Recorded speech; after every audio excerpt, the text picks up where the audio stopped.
Hey guys, today we're going to be talking about how to change the viewer on your publication. First, what you want to do is go to your publication folder, click the plus icon, and go to your Manage Viewer setting. You can change it to whatever you want here. We're going to change it to Studio V3.0. Apply this viewer, and take a look at our publication now. And that's what it looks like. Now, if we want to change it again, all we have to do is do the same thing. Let's change it to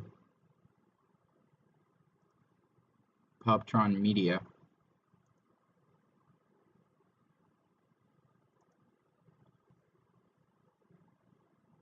And we have the same thing. Alright, we switched our viewer right there. We can change this anytime we want. Alright, thanks for watching.